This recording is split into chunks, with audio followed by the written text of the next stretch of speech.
Assalamualaikum warahmatullahi wabarakatuh. Halo teman-teman, di video kali ini kita bakal ngobrolin soal elemen-elemen baja, sesuatu yang sangat penting dalam dunia konstruksi. Pernah nggak kalian perhatiin gedung-gedung pencakar langit, jembatan besar, atau stadion megah?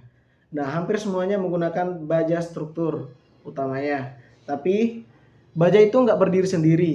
Ada banyak elemen yang menyusunnya supaya bisa kuat dan kokoh. Jadi kita bakal bahas apa saja elemen-elemen baja ini dan kenapa mereka penting. Sebelum kita melanjutkan presentasi, alangkah baiknya kita memperkenalkan diri dulu. Nama saya Muhammad Arya Hamzani dari kelas 4F dengan NIM 2023 0410 200 181 Prodi Teknik Sipil. Bisa dilanjutkan?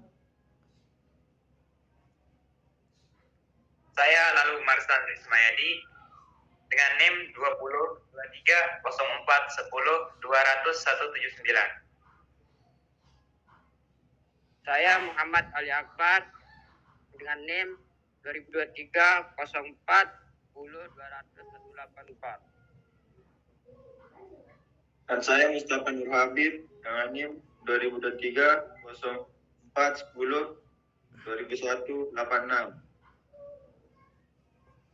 Oke, baja dikenal sebagai material yang kuat, tahan lama, dan fleksibel. Makanya banyak sering dipakai untuk membangun struktur besar yang butuh daya tahan tinggi. Tapi nggak cuman asal tempel dan susun baja begitu saja. Ada beberapa elemen penting dalam struktur baja yang harus kita pahami.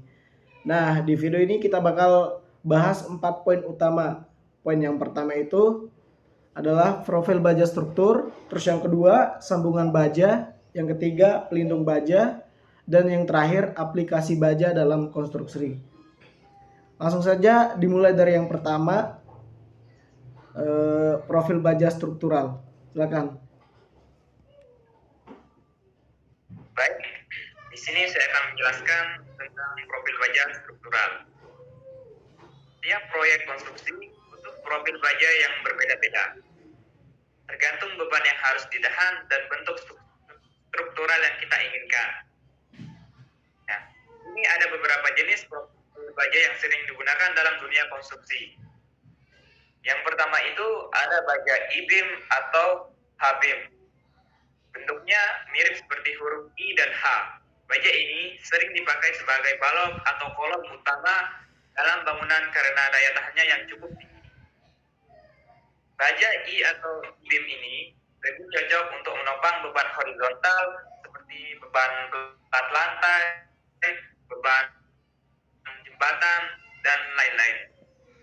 Nah, sedangkan kalau baja H atau H-beam ini punya pelensa yang lebih lebar dan lebih kokoh untuk menopang beban secara vertikal. Contohnya seperti kolom. Nah, selanjutnya yang kedua ada baja WF atau wing plank. Sekilas mirip dengan baja H-beam, tapi dimensinya lebih kuat daripada baja H-beam. Kelebihannya adalah bisa menahan gaya tekan dan tarik lebih baik. Jadi sering dipakai dalam gedung-gedung tinggi atau gedung pencakar langit.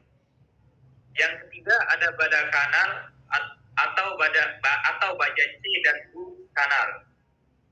Bentuknya huruf C atau U, baja ini sering digunakan untuk rangka atap, dinding, atau rangka kendaraan.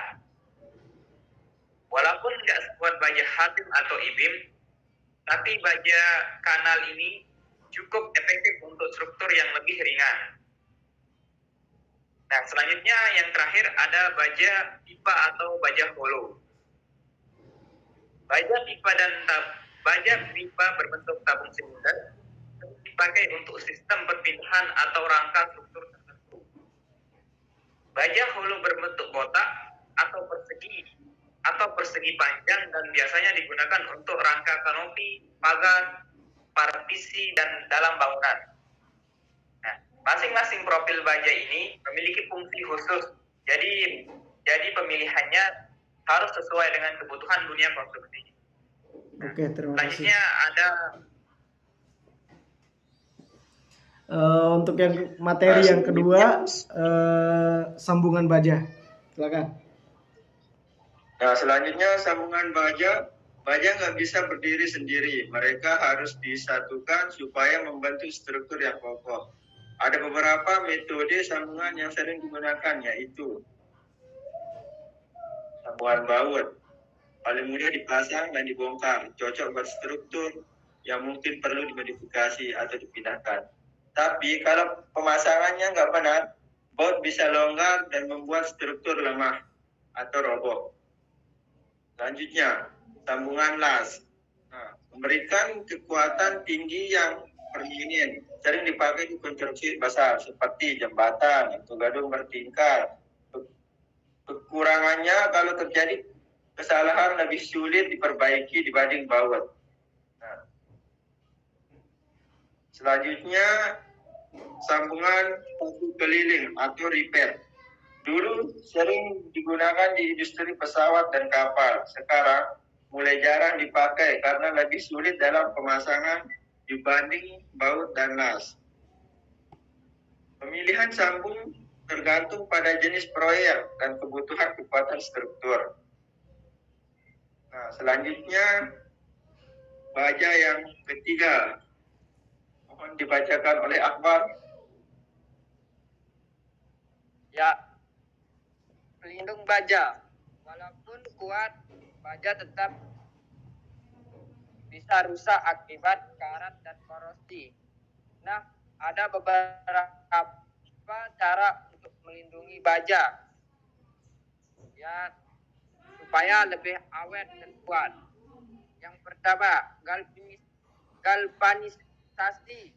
Ini adalah proses melapisi baja dengan seng untuk mencegah karat, cocok untuk baja yang sering terpapar air atau udara lembab.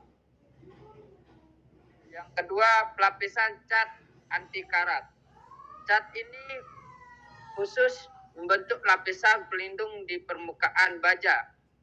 Biasanya digunakan untuk struktur baja yang terekspos langsung ke udara terbuka. Contohnya seperti gudang. Coating epoxy. Lapisan ini lebih tahan terhadap lingkungan ekstrim seperti di daerah pesisir atau pabrik yang menghasilkan zat korosif. Dengan perlindungan yang tepat, umur baja bisa bertahan lebih lama dan mengurangi biaya perawatan. Oke, untuk materi yang keempat adalah aplikasi baja dalam konstruksi yang akan dibacakan oleh saya sendiri.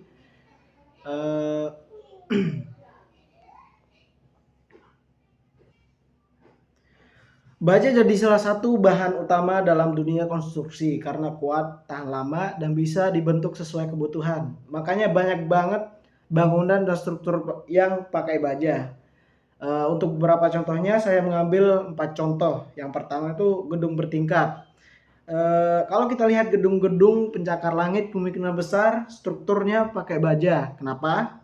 Soalnya baja itu kuat tapi tetap fleksibel. Saat ada gempa, baja bisa menyerap getaran dan kembali ke bentuk semula tanpa gampang retak atau roboh. Selain itu, baja juga bikin proses pembangunan lebih cepat dibandingkan beton konvensional.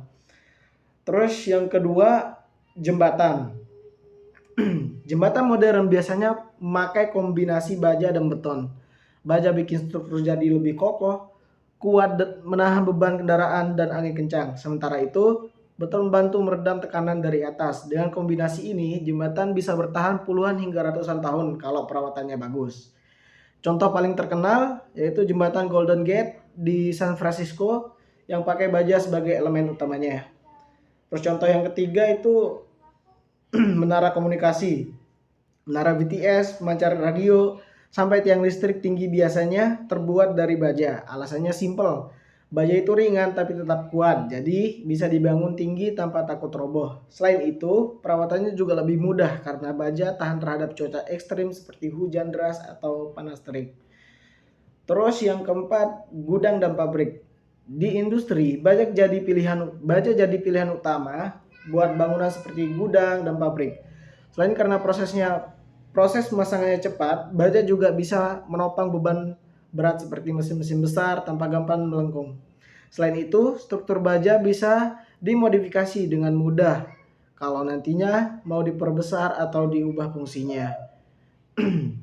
Dari gedung pencakar langit sampai menara komunikasi, baja selalu jadi pilihan utama karena kekuatannya yang luar biasa. Makanya baja nggak cuma bikin bangunan berdiri kokoh, tapi juga lebih tahan lama dan efisien. Terima kasih.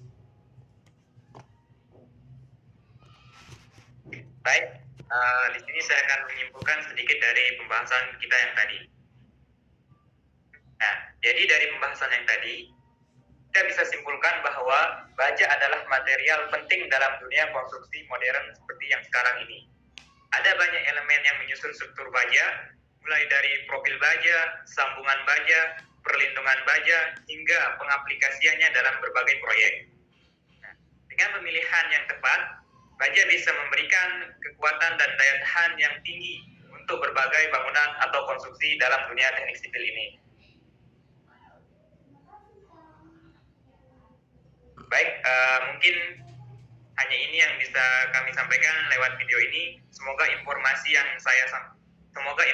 kami sampaikan bisa menambah wawasan kalian tentang elemen-elemen baja. Kalau ada pertanyaan atau saran, jangan ragu buat komentar di bawah. Sampai jumpa di video selanjutnya. Oke. Assalamualaikum warahmatullahi wabarakatuh. Waalaikumsalam warahmatullahi wabarakatuh.